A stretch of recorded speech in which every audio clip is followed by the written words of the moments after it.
Muy buenas tardes y bienvenidos a este Todo es Geopolítica, el mundo reordenándose, amén de la crisis financiera que estamos viendo en China. Bueno, no sabemos si termina de serlo o no, esa es la realidad, pero nos vamos a fijar en Níger y sobre todo también en lo que está ocurriendo en Ucrania. Que sepan que desde Ucrania acaban de deslizar que las propias Fuerzas Armadas, que sus Fuerzas Armadas no van a contar con los aviones de combate F-16 de fabricación estadounidense en todo lo que queda de año.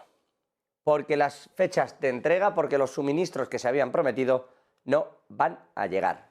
Lo dice el propio portavoz de la Fuerza Aérea, Yuri Nat, que asegura que no va a pasar eso porque los plazos no se están cumpliendo y porque ya no es posible, dado los plazos de entrega y cómo se va a producir la cuestión, que tengan F-16 estadounidenses antes de finales de este año. Este es uno de los asuntos del día, sin ninguna duda, a pesar de lo que había asegurado en líneas generales Ucrania en estos últimos tiempos y también especialmente Estados Unidos, que había dicho que sí que iban a llegar. Bueno, parece que no será este año, insisto, lo desmiente Ucrania. Por cierto que hoy, en esa ida y venida de las informaciones, de lo que parece propaganda, de lo que es, pero no es, hemos amanecido con una Ucrania que aseguraba que conquistaba diversas zonas en el Donetsk y ahora, al parecer, tras distintas ofensivas, se asegura desde Rusia que eso no ha ocurrido. Estamos tratando de verlo, hemos visto distintos mapas desplegados por unos y otros de cómo se supone que van las ofensivas y contraofensivas y la realidad es que hay un choque difícil, muy difícil de dilucidar hasta qué punto de verdad están unos u otros ganando suficiente terreno. Y eso a pesar de que la propia Ucrania había reconocido que la contraofensiva va más despacio de lo esperado. Pero también hablan ahora de que ha habido ciertos repliegues tácticos desde Rusia y que se está recuperando terreno. Rusia ha negado esto e incluso ha iniciado una contraofensiva en el Donetsk. En algunos puntos que sí que había reconocido haber perdido en su momento, pero no hoy. En fin, ahora indagaremos y preguntaremos a los analistas en qué punto está esto y si de verdad alguien está ganando algo de terreno allí. O llevamos, como hace tiempo, con las posturas enquistadas. Por cierto, la OTAN, que durante el día de ayer tuvo una pelea importante con Ucrania, a tenor de lo que se dijo desde el gabinete de Jens Stoltenberg, argumentando que igual se podría ceder terreno a cambio de que Ucrania entrara a la OTAN, algo que a Ucrania evidentemente le pareció inaceptable. Bueno, Ucrania desdijo eso y hoy han dicho que de momento, dicen desde la OTAN, no se va a entrar en una escalada nuclear con Rusia. De hecho, dicen que no detectan cambios en las fuerzas nucleares rusas y en la Alianza Occidental no ven, por tanto, manera ni razón para reconfigurar a su vez su propia estrategia. Si me permiten, en Noruega, Jens Stoltenberg, secretario general de la OTAN, dice: no hemos visto ningún cambio en sus fuerzas nucleares que nos obliga a cambiar las nuestras y la forma en la que están dispuestas. Hasta ahora no hemos visto nada que exija un cambio por nuestra parte.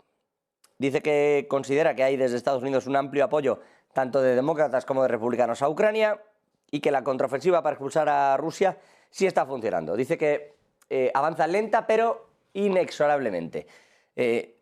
Todo esto respecto de una Ucrania, insisto, donde Jens Stoltenberg de momento no ve cambios en las posturas nucleares de Rusia, evidentemente tampoco en esas armas desplegadas en Bielorrusia, y por lo tanto no considera que la propia OTAN deba variar la hoja de ruta que tiene marcada hasta ahora. Esto es lo que está pasando a estas horas, con Rusia bombardeando aún así los puertos del Danubio nuevamente y con un trigo que sigue subiendo. Ya en el día de ayer subió un 5% y hoy lo estamos viendo en esa misma línea. Subidas importantes para el trigo, subidas importantes para prácticamente, bueno, todo el sector alimentario que depende del grano. Eso es algo que vamos a ver probablemente a lo largo de todo el segundo semestre. Si me permiten, y al otro lado, Luis Rodrigo de Castro, Relaciones Internacionales del CEU. Buenísimas tardes, ¿cómo está? Bueno, ahora creo que nos podrá escuchar seguro. Luis, también está Adrián Celaya, presidente de CAI Group, profesor de Economía Aplicada en la Universidad del País Vasco. ¿Qué tal, Adrián? Muy buenas tardes. Estupendamente, encantado de estar con vosotros, gracias. Y con Luis Rodrigo también, por supuesto.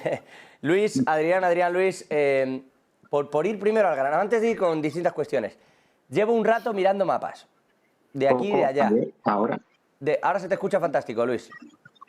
Decía que... bueno, intentamos arreglar esa conexión con Luis. Decía, llevo un rato mirando mapas, intentando saber qué es lo que está pasando. Me cuesta mucho desde hace tiempo. Depende de a quién le preguntes, me mueve la línea del mapa para arriba o para abajo, me dice que están destruidos algunos sistemas de defensa de esas líneas rusas y entonces están avanzando muy bien porque no las renueva Rusia y por lo tanto Ucrania está encontrando luego espacio y hay retiradas tácticas, Y si miro otros mapas, me dicen que no, y que la contraofensiva en el Donetsk no solo no está funcionando, sino que están muy atascados en Ucrania. En fin, Adrián, Luis, especialmente Adrián, mientras se reconecta Luis, ¿cómo ves esta situación? ¿Qué está pasando ahí realmente? Pues yo no soy capaz de dilucidarlo. Bueno, es difícil hacer un análisis, por lo que vosotros habéis puesto, hacer un análisis muy preciso de lo que está ocurriendo exactamente sobre el terreno. Desde un punto de vista estratégico, vamos a decir, hombre, sí es claro que independientemente de avances concretos, la contraofensiva o la ofensiva ucraniana no ha conseguido ni mucho menos las expectativas iniciales.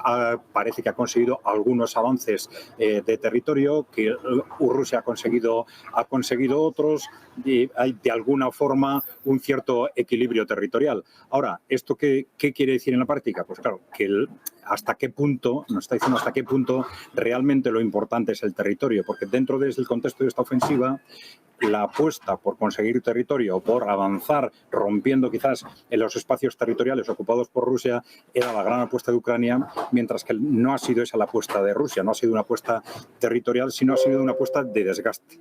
Y claro, el balance es exactamente este. No se han conseguido avances significativos en territorio por parte de Ucrania y, sin embargo, el desgaste, las pérdidas de Ucrania en hombres, en equipamiento, el desprestigio frente a la OTAN, del propio armamento de la OTAN en el campo de batalla, ha sido impresionante. Y esto es lo que realmente parece estar cambiando claramente la situación de las cosas, tanto desde la perspectiva del análisis que hace Ucrania, como fundamentalmente el que hace la OTAN con respecto a la situación, y el que está generando disputas de fondo muy serias sobre lo que hay que hacer a partir de ahora entre Ucrania y la OTAN, sin ninguna duda. Alguien apuntaba en el chat, Adrián, decía, bueno, el problema de todo esto es que, efectivamente, ¿no? Si se está dando ese desgaste que comenta Adrián Celaya,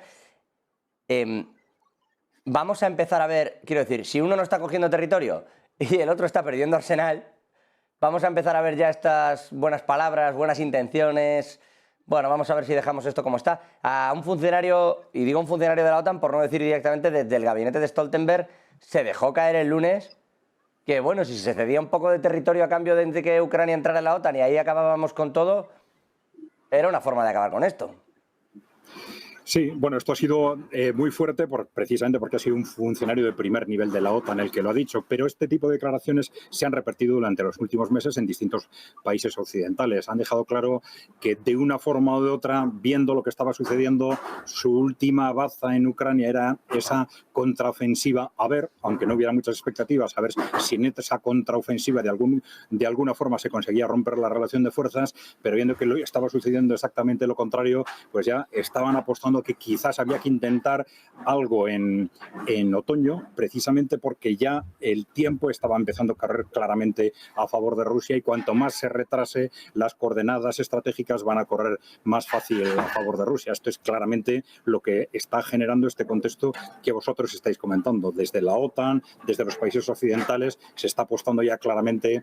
Una cosa es, claro, lo que se dice externamente, y otra cosa es lo que realmente se piensa, pero ya son declaraciones repetidas que van a ir presionando a Ucrania para intentar una negociación en otoño. Claro que otra cosa es que eso vaya adelante. Pues ya hemos comentado otras veces que habría que saber qué es lo que en este momento la OTAN, Ucrania, realmente pueden ofrecer a la otra parte, que en el momento en que ya está claramente ganando, para que cese las hostilidades. Este sería un poco la clave de la cuestión en este momento. Luis, sobre el tema de la contraofensiva, y antes de saltar a ciertos puntos que quiero tocar más al detalle con vosotros, algo en lo que creer mirando a los mapas y sobre todo también a estas idas y venidas de los funcionarios de la OTAN. Bueno, yo estoy de acuerdo con Adrián en que esto parece que es el último recurso, el último plan que tenía la OTAN, ¿no? El de acabar aceptando una partición mayor o menor de Ucrania, pero una partición al fin y al cabo, ceder territorios a Rusia y a cambio que, bueno, pues que como contrapartida Ucrania acabara adhiriéndose a la OTAN. Yo creo que esto, pues al final es parte del problema y parte de la solución, y me explico. Obviamente, pues puede ser parte de la solución en el sentido de que si con eso paramos la guerra, paramos las hostilidades, pues obviamente mejor porque deja de haber, sobre todo, bajas humanas que al final pues es lo irrecuperable, ¿no? Y en la escena internacional paramos un conflicto que está consumiendo una serie de recursos y que está generando una serie de inconvenientes también a Occidente y también a Estados Unidos, aunque de manera un poco más indirecta, ¿no? Pero por otro lado, Rusia siempre lo que ha buscado es la existencia de una especie de colchón, de un cinturón neutral de territorios no OTAN, entre la OTAN y la frontera rusa. Estamos viendo con el caso de Bielorrusia, con el caso de Ucrania, es decir, que hubiera como una especie de marca hispánica, ¿no? Como lo que había en otras épocas, pero una especie de marca territorial que separara o que amortiguara esa posible fricción entre una frontera OTAN y una frontera rusa, ¿no? Esto en el caso de Finlandia, pues precisamente era lo que en parte explicaba también que Finlandia pues hasta día de hoy no se hubiera adherido y que tradicionalmente tuviera esa neutralidad impuesta, ¿no? Pero yo creo que a la vez esto pues supone alargar o generar una nueva fricción, un nuevo elemento de conflicto, porque precisamente el efecto colateral es el no buscado por Rusia, es decir, que Ucrania acabe plenamente incorporada a la OTAN. Como siempre hemos dicho en otras ocasiones, que Ucrania es lo que puede dilucidarse y es lo que la sombra o la incógnita que tendremos que despejar, ¿no? Pero yo, eso de que Ucrania ceda territorios para convertirse de manera express en miembro de la OTAN, pues es que al final no termino de verlo claro. Es decir, una posible solución que va a acabar generando nuevas fricciones. Sí que es verdad que ahí Ucrania pues sería un poco más, pues estaría un poco más a salvo, porque ya entraríamos en elementos como la cláusula de defensa colectiva, que en caso de una nueva agresión ahí sí que involucraría y tendría que involucrar a la OTAN de manera completa, no de manera parcial como lo estamos viendo, pero posiblemente este conflicto se trasladaría a otras latitudes, no sé si Bielorrusia, el Cáucaso o a otra dimensión electrónica, de fake news, es decir, mediática, no lo sé, pero creo que esa posibilidad es pan para hoy y hambre para mañana. Bueno, vamos a verlo y sobre todo si de verdad esa posibilidad es real. Lo curioso es lo que comentábamos antes con Adrián, que no es un funcionario cualquiera, que es del propio gabinete de la Secretaría General de la OTAN, quien ha deslizado este asunto. Claro, ayer en Ucrania estaban con el término inaceptable y de ahí para arriba, hasta que la OTAN se disculpó, ¿no? Porque claro, ¿en qué victoria cabe confiar cuando quien te está suministrando dice que, bueno, a lo mejor hay que pactar una cesión territorial? En fin, con este plano en la cabeza, con lo que está ocurriendo y más allá de quién va ganando una guerra, que resulta complejo analizarlo desde la propaganda y desde el exterior, hoy se han lanzado ambos al asunto de la tecnología y los drones. Dice Ucrania que ya tiene los Ship Babies, estos drones submarinos. Dice Rusia que ya está preparado, ha preparado incluso una aplicación para los ciudadanos que se llama Radar, para que se metan y le detecten pues, irregularidades, drones, sitios donde crean que hay sabotaje y lo reenvíen. En fin, yo no sé si esto ya empiezan a ser el principio, porque no parece como una carrera científica excesivamente elevada, si me permiten la apreciación. Yo no sé si empieza a ser el principio del fin allí, pero se están abriendo muchos otros conflictos. Y quiero irme a Níger, si me permiten, Adrián y Luis, porque allí la cosa está todavía muy verde. Hubo un golpe de Estado, sí. Anthony Blinken dijo en la tarde-noche de ayer, apostamos por la vía diplomática. Hoy ya la gente del ECOWAS, desde Nigeria, etcétera, se empieza a hablar de que a lo mejor hay que buscar el conflicto armado porque la vía diplomática está agotada. Lo que hemos visto en Níger ha llegado para quedarse. Es solo el inicio de una serie de conflictos y por eso Francia ha decidido todavía no meterse. ¿Cómo evaluáis vosotros esta situación, Adrián?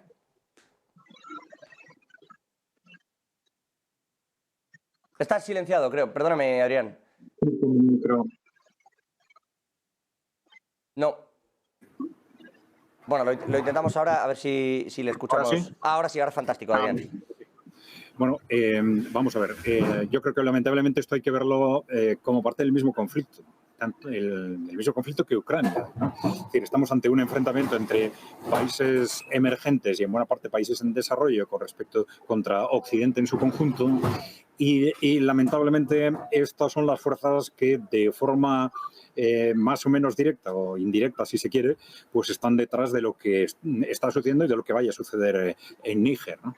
Claro, el nuevo gobierno de Níger hace una apuesta clara, vamos a decir, antineocolonial, ¿no? Antifrancesa, ¿no? Y entonces en ese contexto está claramente apoyado por los países emergentes y con una posición radical por parte de Francia y de Estados Unidos, fundamentalmente, ¿no? Claro, en ese contexto, ¿qué es lo que puede suceder? Pues va a depender fundamentalmente de temas militares. Está claro que Estados Unidos y Francia harán, claro, no de la estricta voluntad de los países que rodean Níger, porque no tienen ninguno de ellos la fuerza para oponerse a cualquiera de los dos bloques que digo que están detrás, ¿no? Ni a Rusia o China por un lado, ni a Estados Unidos o Francia por el otro. Depende de qué cálculos hagan los dos grandes bloques, y eso va a ser un cálculo estrictamente militar. Estados Unidos y Francia harán todo lo que puedan para recuperar el control de Níger, y dentro de ese todo lo que puedan está evidentemente los cálculos militares. Si creen que militarmente pueden asaltar y ocupar Níger, lo van a hacer. Si no lo hacen es porque piensan que militarmente van a perder, es decir, porque o bien a través de los Wagner, de la intervención de Argelia o del apoyo indirecto de Rusia o de China, pues militarmente no van a tener opciones. Pero me temo mucho que en este momento no es demasiado importante ni lo que piense Níger ni lo que piensen los países de alrededor, sino ese cálculo de ajedrez que están haciendo ya, bueno, en este momento fundamentalmente Francia y Estados Unidos. Luis. Sí, yo aquí también me avanzaría, iría un poquito más a lo que pueda pasar mañana. Estamos viendo, lo decíamos la semana pasada, que este golpe en Níger no es el primero, es el siguiente de una sucesión de golpes de Estado con tendencia antifrancesa que se ha ido produciendo en la región, bueno, Burkina Faso, es decir, hay una serie de países que han iniciado este tipo de dirección, y yo me avanzaría un poco y creo que la posición francesa, más que intentar recuperar el control en Níger, que como bien ha dicho Adrián, pues dependerá un poco de la pinza que pueda hacer con Estados Unidos y de la posible reacción que pueda tener enfrente por parte de esa otra diría alianza entre China y Rusia mediante los Wagner o con los Wagner de por medio.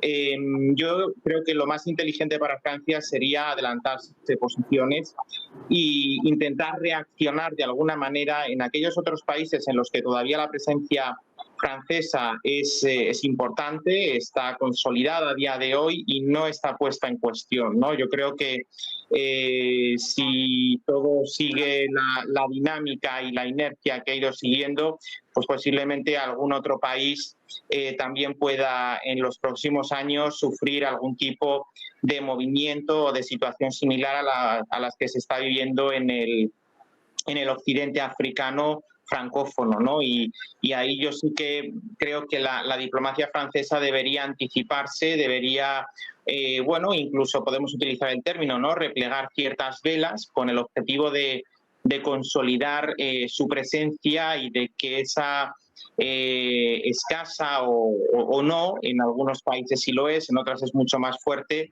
pues pueda no quebrarse cuando estas dificultades puedan aparecer, ¿no? Y ahí, bueno, pues tenemos numerosos países en el África occidental de tradición francófona en los que podrían darse este tipo de situaciones. Mientras tanto, pues hombre, Níger no es, aunque pueda parecernos que es un país que está, bueno, pues en medio del Sáhara, que está un poco lejano, que, bueno, pues España no tiene una relación muy consolidada o no muy estrecha con el país.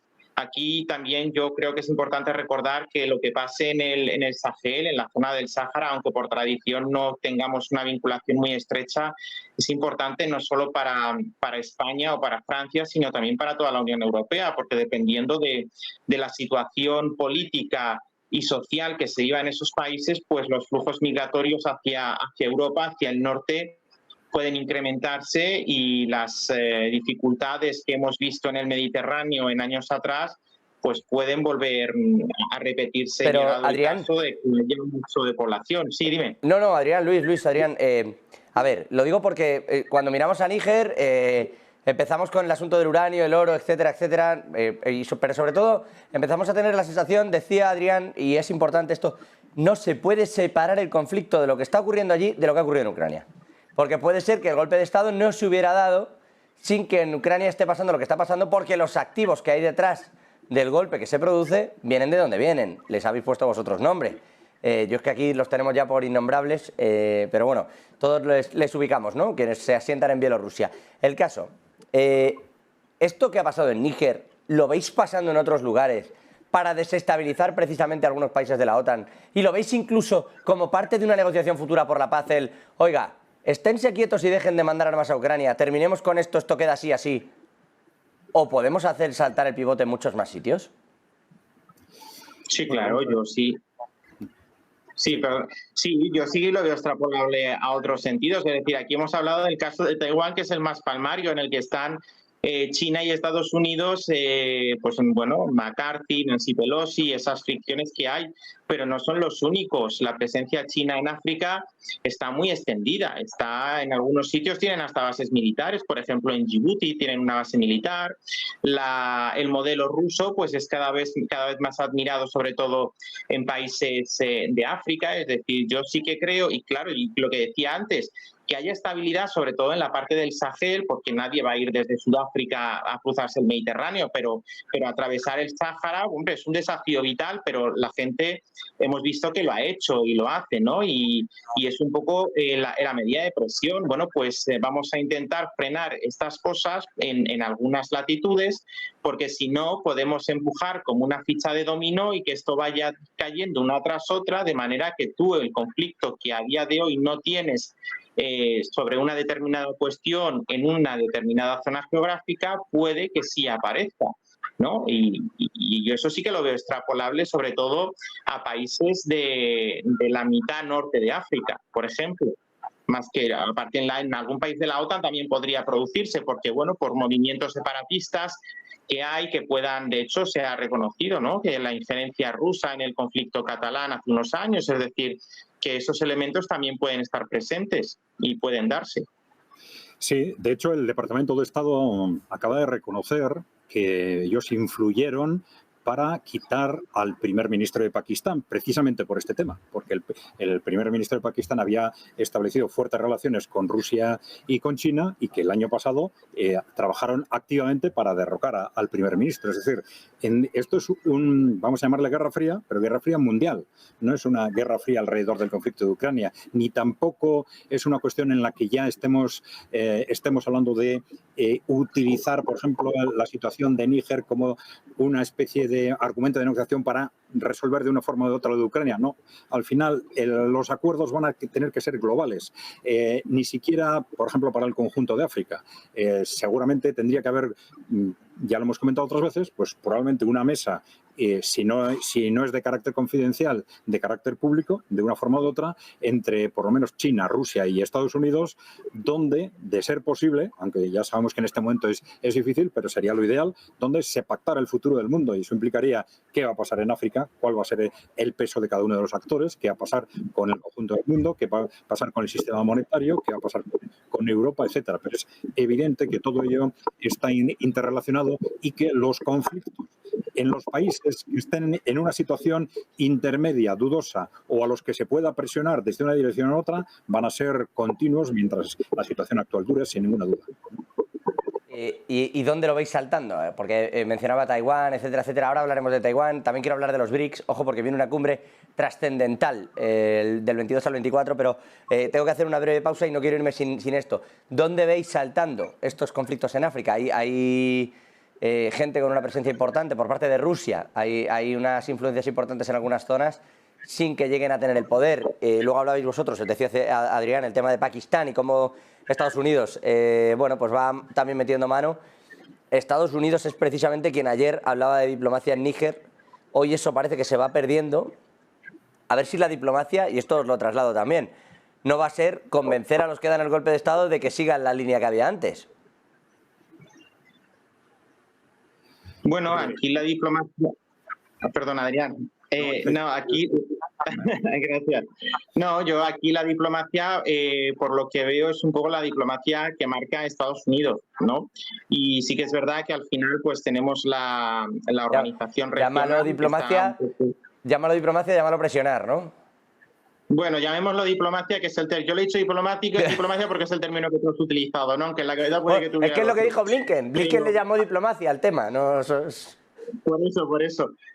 Bueno, pues la posición está, yo creo que al final quizá yo lo que veo más inteligente, que no es lo que seguramente pasará, por lo que decimos que hay actores implicados que van más allá del continente africano, pero una de las soluciones quizá la de apostar por la vía local, ¿no? La de que sea en el marco de la organización regional en la que se resuelva todo. Sí que es verdad que militarmente no tienen capacidad para ello, y dentro de los miembros, de los Estados miembros, tampoco hay un criterio unánime. Hay incluso países como Burkina Faso que están mostrando simpatías con lo que está pasando en Níger, precisamente porque son esos países que han experimentado un golpe de Estado y que han seguido previamente esa línea que ahora está siguiendo el actual gobierno nigerino.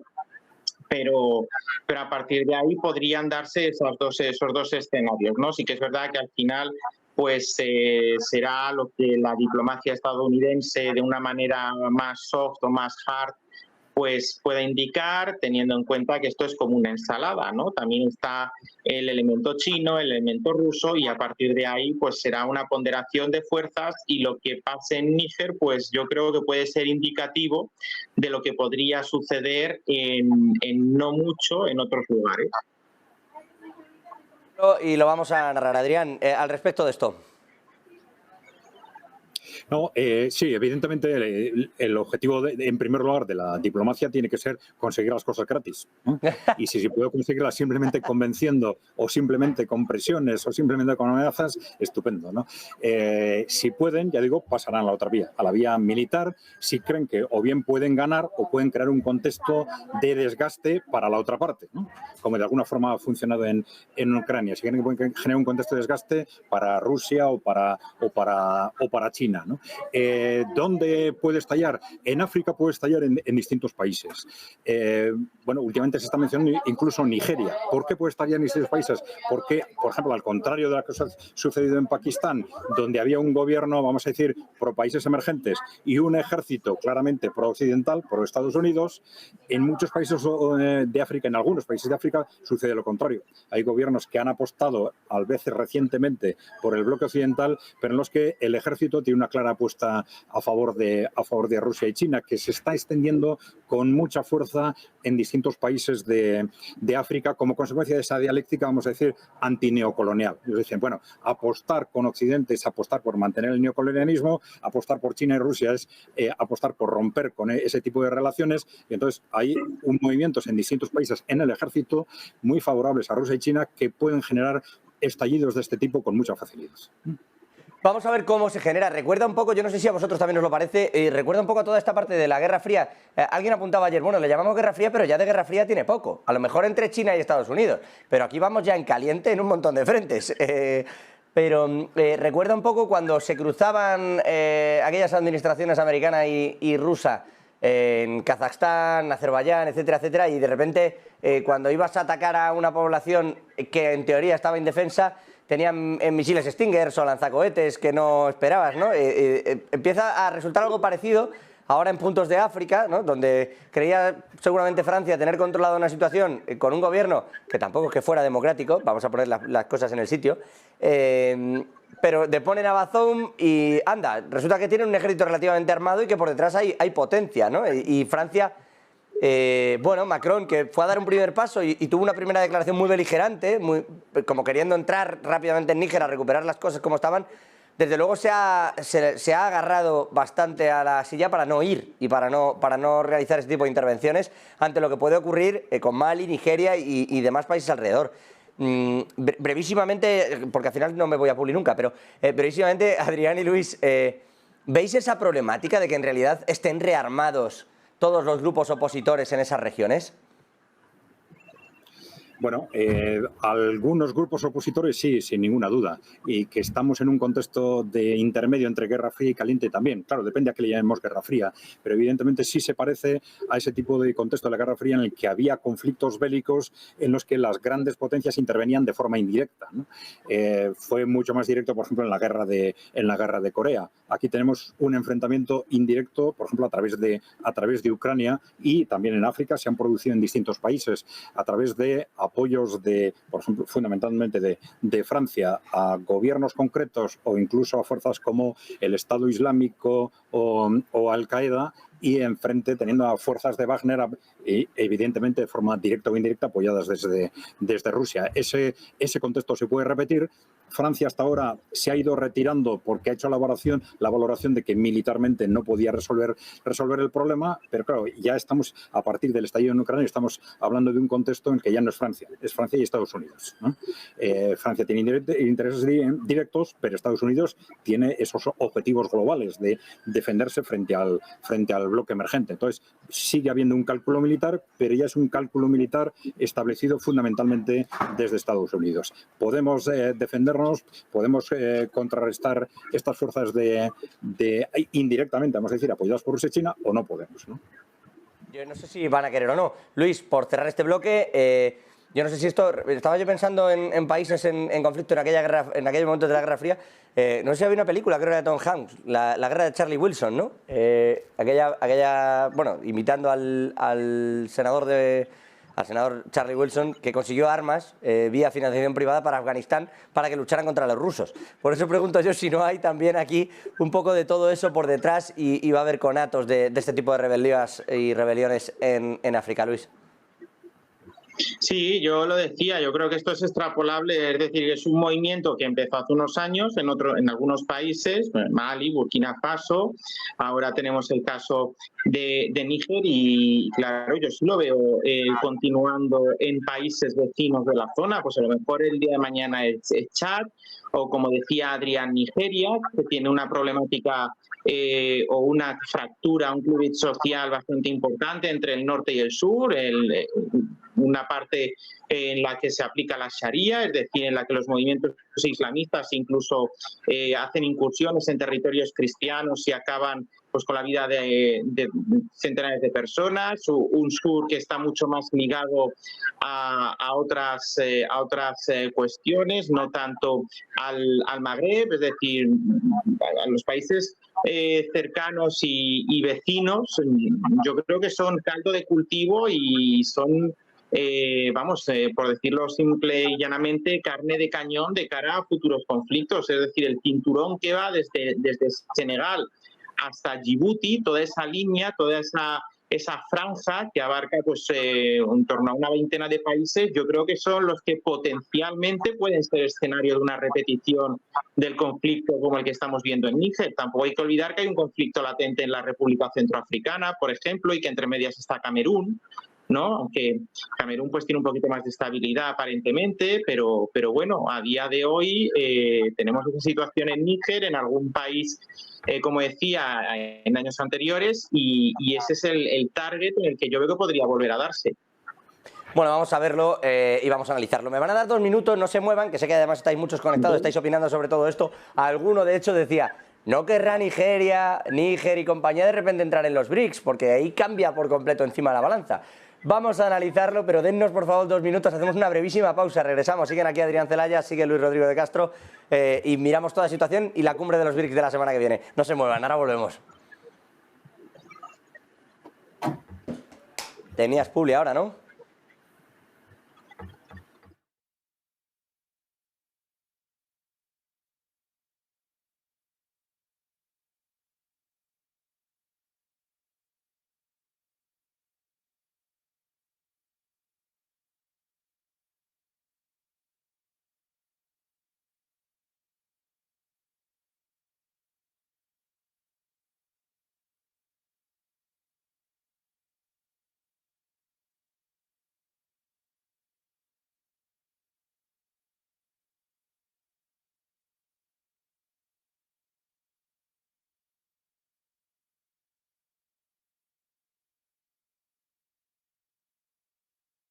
principio porque estoy fuera, no estoy en mi domicilio habitual y bueno, estoy con la red móvil y parece ser que me ha dado algún problemilla al principio, pero bueno, estas cosas como se dice, ¿no? Cosas del directo nunca mejor dicho. Bueno, pues Oye, muy interesante lo que me pasaste, lo estuve viendo y me gustó, me gustó. ¿El qué, perdón? Lo que me pasaste, el tema por WhatsApp el otro día, lo estuve viendo y la verdad es que estuvo muy interesante. Yo creo que lo voy a utilizar para alguna clase y alguna cosa que tenga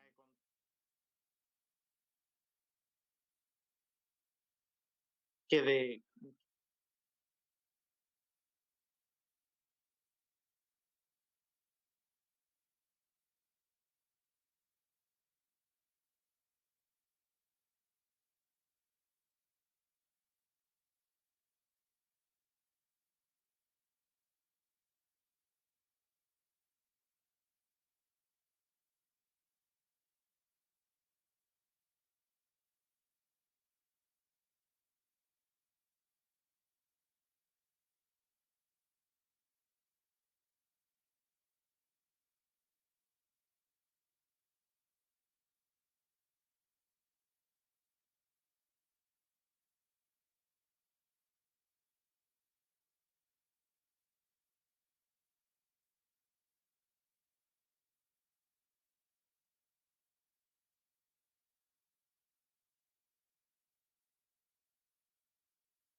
Ya estamos de vuelta en Todos Geopolítica, miramos de nuevo a ese entorno, les hablábamos de la cumbre de los BRICS del 22 al 24, vámonos hasta ahí.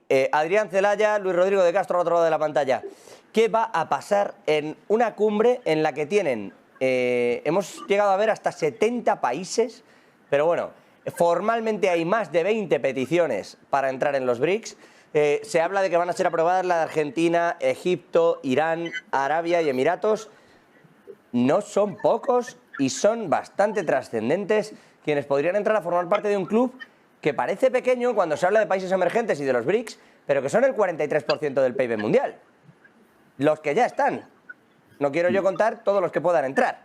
Insisto, Argentina sería... Es verdad que Argentina siempre está en crisis, es verdad que... Pero sería curioso que quien ha tenido toda la vida relaciones con el Occidente y que ha estado pagando siempre al FMI los préstamos y reestructurándose siempre por ahí, de repente decidiera cambiar la baraja. Ese sería un cambio de postura bastante llamativo. Es verdad que si al final Milei gana las elecciones a finales, parece raro que se vaya a unir a los BRICS.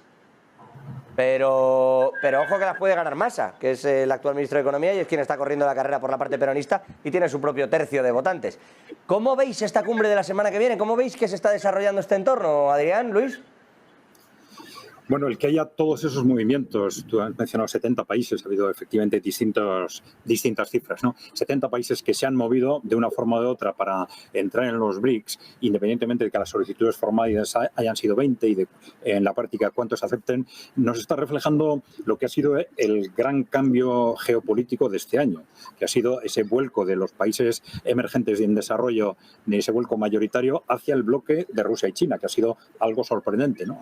De algunos países ya se sabía, pero el que justo en el momento en el que estalla militarmente este conflicto mundial en Europa, que se produzca ese movimiento, es un cambio realmente histórico. Vamos a ver a dónde nos lleva, porque claro, ya estamos hablando de un contexto en el que de una forma u otra Europa y Estados Unidos vamos a estar quizás hasta aislados del resto del mundo, ¿no? Al contrario de lo que estaba sucediendo hasta hace poco, ¿no?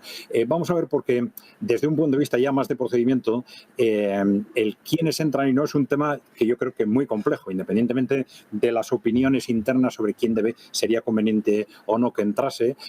Claro, el tomar decisiones para pasar de un club de 5 a un club de 25, es decir, a partir de ahí, ¿cómo se van a tomar las decisiones? ¿Se sigue manteniendo el consenso como hasta ahora? ¿Es posible? Todos tenemos la experiencia de la Unión Europea de que el sistema de consenso tiene límites importantes de operatividad. Decidir cómo se va a actuar a partir de un cambio tan importante ya es en sí mismo de una complejidad importante. Supongo que eso ya lo tendrán suficientemente analizado. Luego hay un factor muy importante al que habéis apuntado vosotros, que es que para apuntarse a un bloque u otro no es importante la voluntad del gobierno, sino de que de alguna forma hay una perspectiva de estabilidad, y esto requiere que haya una apuesta tanto del gobierno como de la oposición. Claro, no tiene sentido que me apunte a un bloque, cambie el gobierno y me cambie de bloque. Esto no tiene mucho sentido, y por eso esa... Muy argentino esto, ¿no, Adrián?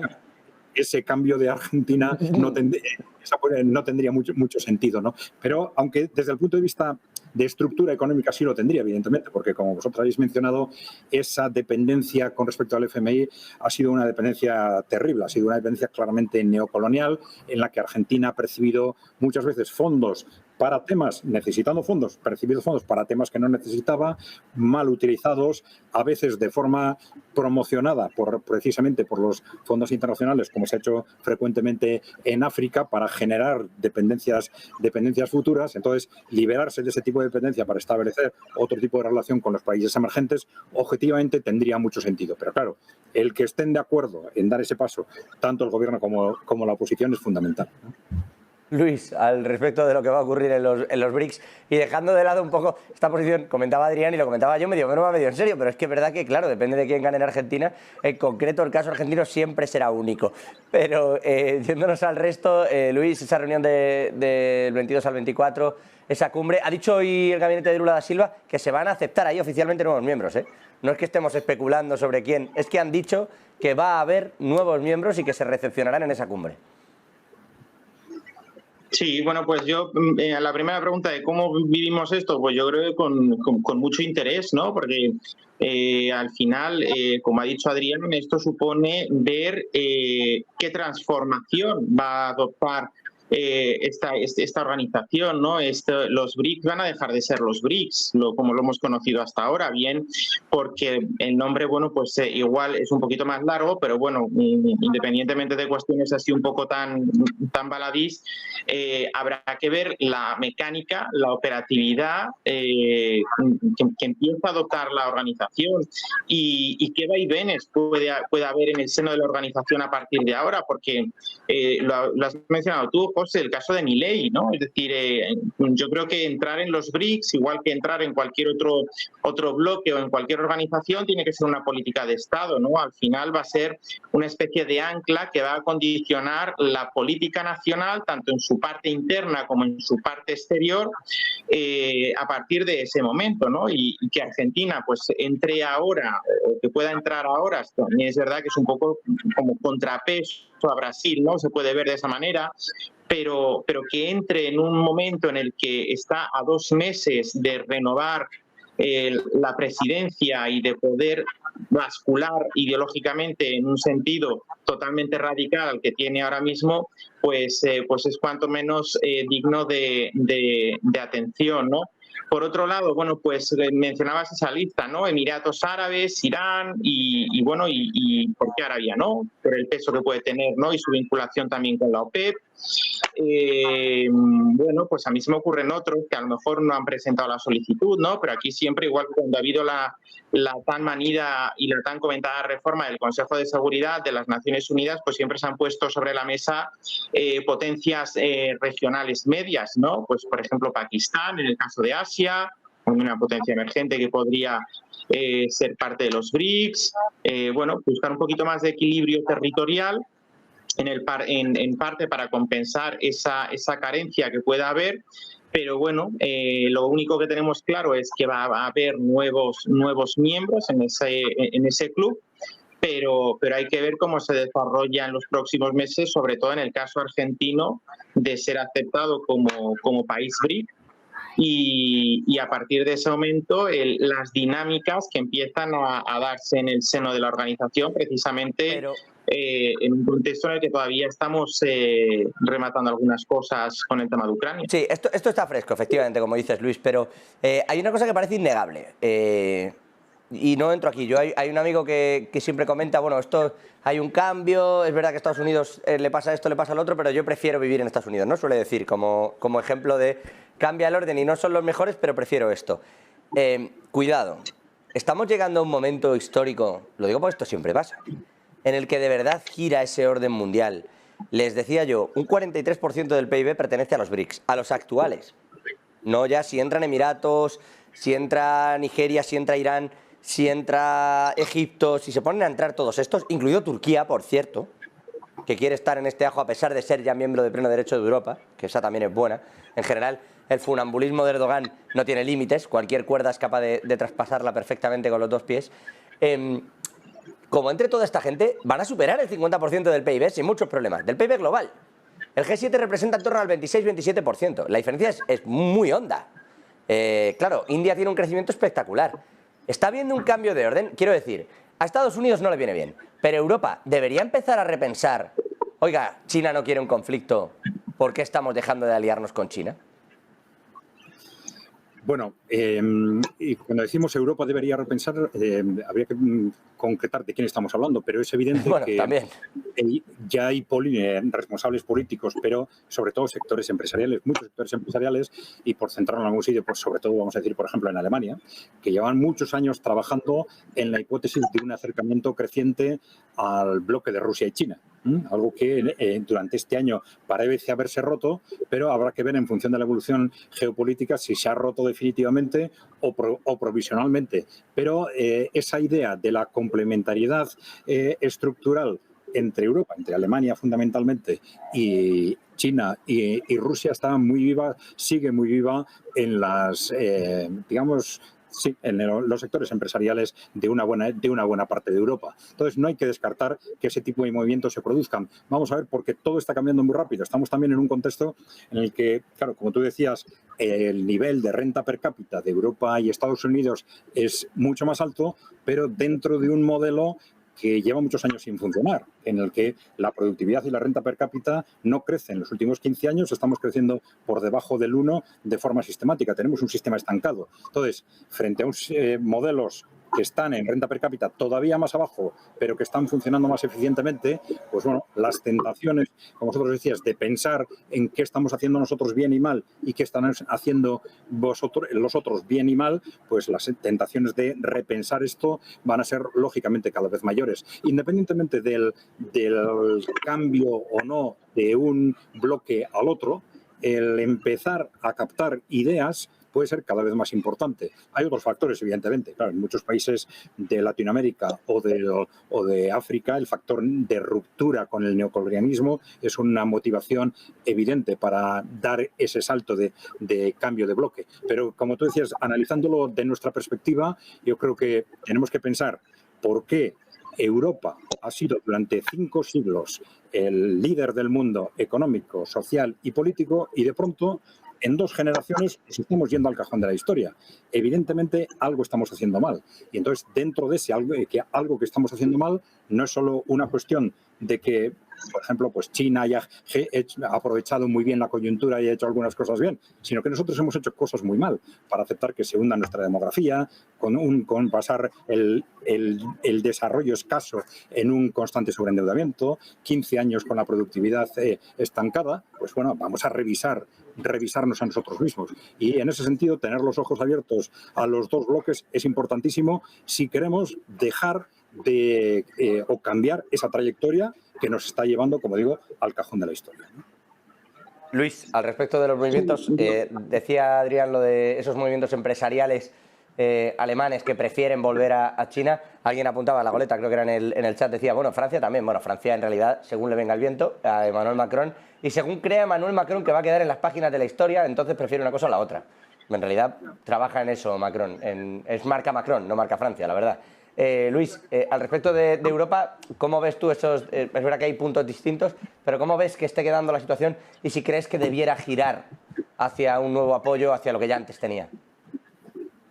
Sí, aquí yo cuando estabais diciendo lo de Alemania, yo aquí recordaba los viajes que hizo Merkel a China, los viajes que ha hecho Scholz, o bueno, viajes, aunque también telemáticos por el tema de la pandemia, que justo le pilló al inicio de su mandato, ¿no? Pero sí que es verdad que Alemania siempre en los últimos años ha tenido especial preferencia por estrechar esos vínculos económicos y empresariales con China, ¿no? Al final los alemanes tienen la cabeza mucho más centrada en el business y han visto ahí un potencial para el mercado alemán y por extensión también para el mercado europeo. Yo creo que aquí intentar cerrar Europa o que Europa se intente cerrar en sí misma es un error. También es un error intentar basar nuestra dependencia económica, empresarial y de cualquier otra índole solo en Estados Unidos, porque hemos visto que el mundo ya no sigue esa lógica. Lo hemos hablado ahora con el tema de los BRICS, lo hemos visto también con el caso de China, que es la segunda potencia mundial, pero en muchas ocasiones puede incluso considerarse casi de facto la primera. Yo creo que Europa tiene que repensarse a sí misma y en primer lugar, no cerrarse a esa colaboración con China. Sí que es verdad que la colaboración estrecha con China tiene una serie de inconvenientes y alguna cuestión que tiene que dilucidarse y tiene que clarificarse, sobre todo el tema de las empresas estatales y su encaje en el mercado de la competencia europeo, ¿no? ¿Cómo hacemos casar estas 2 realidades? Es importante ponerlo claro sobre claro, ¿no? Pero yo sí que creo que Europa debe apostar por seguir un mecanismo y una línea de colaboración con China, más allá de lo que Estados Unidos pueda parecerle o de lo que a Estados Unidos le pueda convenir en un determinado momento. Yo creo que es positivo, que sería positivo para China y no solo China, yo creo que también con otras economías emergentes, ¿no? No sé si me ibas a decir algo.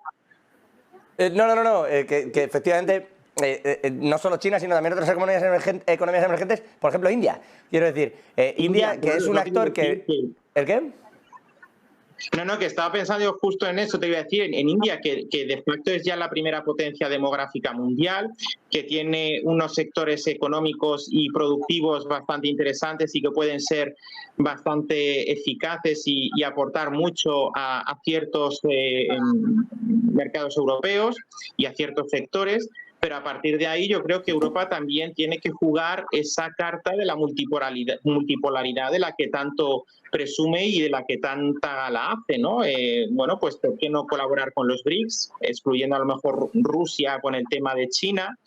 Pero yo creo que también sería interesante que Europa se desplegara a otros actores, a otras organizaciones de especial relevancia. Yo aquí insisto, creo que el futuro de Europa pasa porque Europa se replantee lo que quiere ser y piense solo en Europa y corte un poco esa dependencia tradicional que tiene con Estados Unidos, porque al final Estados Unidos, lo decía creo en el programa anterior, no piensa en Europa o en esa mesa de negociación, no pensará en los intereses de Europa. Estados Unidos persigue su propio interés, como es lógico y normal, ¿no? Y Europa tiene que empezar a hacer realmente lo mismo para sacar partido de todas las vinculaciones que pueda tener con esos actores que están emergiendo en una sociedad internacional cada vez más plural. Yo no sé si en Europa, como Europa unida, la única que ha pensado en la historia puede ser Angela Merkel, ¿eh? Con todos mis respetos. Yo no sé el resto según les iba el viento, pero bueno, con lo que tenemos es lo que tenemos que lidiar. Me quedo sin tiempo y les quiero preguntar. Mencionamos India y metemos ese modelo demográfico. ¿Tiene India una oportunidad que China está perdiendo? Y me explico con esto. La demografía de India no está tan capada como lo terminó controlando China. Y China tiene ahora un problema de envejecimiento poblacional importante. Hoy ha decidido pasar a ocultar los datos de desempleo juvenil, que supera el 20%, y ha decidido también ocultar otra serie de datos porque el mundo, y especialmente los fondos internacionales, están sacando de ahí el dinero ante el temor de que no esté funcionando la economía como Xi Jinping quería que funcionara. Y de repente hay un miedo real a que haya un contagio, una crisis financiera, desde el inmobiliario a todos los sectores. Este miedo está siendo real, se ve en el mercado y se está extendiendo. China ha decidido taparlo e imaginamos que desde ahí intentará controlarlo. Pero es verdad que la pirámide poblacional es rara en China a raíz de cómo ha intentado controlarlo todo. ¿Tiene India la oportunidad de verdad dejar que esa pirámide se autogestione y el consumo interno cuando salga adelante sí funcione como no está funcionando en China? ¿Creéis que hay un problema en China y veis a India como una oportunidad? Bueno, vamos a ver que China tiene problemas estratégicos, está claro. En los últimos años ellos han dado la vuelta a esa política demográfica. Es decir, rompieron hace tiempo ya con este criterio del hijo único, etcétera, dándose cuenta o de que, no voy a cuestionarlo históricamente, pero ahora no es la política demográfica que procede, con distintas interpretaciones entre ellos sobre si era correcto o no la decisión que se tomó entonces. Pero ya nos encontramos ante un elemento fundamental. Ahora la reflexión que se hace en China es que una vez que has conseguido un cierto nivel de desarrollo, la demografía no es un problema, sino al contrario, es un activo fundamental para el futuro. Y esto es importante para nosotros también, es decir, situarnos en la perspectiva de que la demografía es un activo, no un pasivo, como muchas veces parece que lo hemos considerado. Y China tiene, por un lado, los problemas estructurales que ya eran conocidos, de necesidad de equilibrar la capacidad productiva con el consumo interno que vaya sustituyendo progresivamente unas exportaciones que tenían un peso excesivo, pero además tiene el problema geopolítico, evidentemente, que una vez que se rompe, que se abre esta guerra fría, pues todas las puertas que tenía abiertas en Occidente se van cerrando poco a poco, desde un punto de vista comercial, desde un punto de vista financiero, etcétera. Entonces, China va a tener que hacer frente a esas dos cosas y eso, lógicamente, le llevará a un contexto en el que conseguir niveles de crecimiento importantes como los que tenía o como los que esperaba no va a ser fácil en absoluto. Eso no quiere decir que India vaya a sustituir la distancia entre los dos, es todavía muy alta. India también tiene problemas estructurales muy graves, fundamentalmente de estratificación social, que le hacen muy difícil llegar a niveles naturales de desarrollo comparables con los de China de forma permanente. Pero bueno, no hay que descartar que al final, teniendo en cuenta el factor demográfico, que es el que habéis apuntado vosotros, la demografía es también la clave de la economía y a muy largo plazo desarrollo económico es demografía. Si no hay demografía, no hay desarrollo económico. Es algo que hemos olvidado o nos han hecho olvidar a los europeos y a costa de esto hemos hundido nuestra demografía y hundiendo nuestra demografía hemos hundido nuestro futuro. ¿Cuál? Luis. Sí, aquí yo también quería, en el caso chino, agregar, hablando un poquito también de la demografía, o recordar el desigual desarrollo que hay entre zonas. Siempre pensamos que China, cuando hablamos de China, pues tenemos en mente que Shanghái, Pekín, es decir, toda esa zona, sobre todo costera, que tiene un gran desarrollo, pero se nos olvida que China también tiene problemas de desarrollo territorial, de equilibrio territorial, y que en parte pues eso se debe también a un problema en la gestión de esa cohesión territorial, como lo llamaríamos nosotros, ¿no? Y aquí en el caso indio, y tampoco por extenderme un poquito porque veo que aquí ya el tiempo va premiando, yo creo que China tiene lecciones que ofrecer a la India, que India puede aprender bastante de los errores y también de los aciertos en cuanto a la demografía que ha ido llevando a cabo China, pero yo creo que sobre todo para la parte de la demanda interna, del consumo interno, que es un factor importante a la hora de tirar hacia arriba del PIB, pues la demografía india puede ser un potencial bastante importante, no a corto plazo, es decir, esto no son 5 años, pero sí en el medio y sobre todo largo plazo puede ser un punto a favor.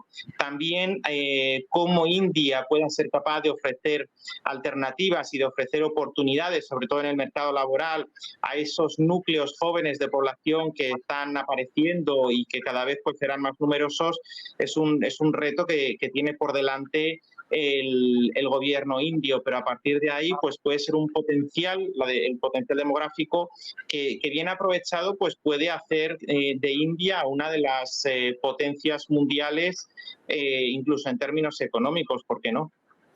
A ver qué surge de ahí y cómo va todo. 5 de la tarde de la Central Europea, tengo que cerrar aquí. Adrián Celaya, siempre es un gusto. Luis Rodrigo de Castro, placerazo. Como no puede ser de otra manera, desde CAI Group, desde CEO San Pablo. Abrazo a los dos, a vuestros pies y aprendiendo. Gracias. Gracias a vosotros. Cerramos aquí esta parte de Todo es Geopolítica, pero vamos a actualizar ya mismo toda la información.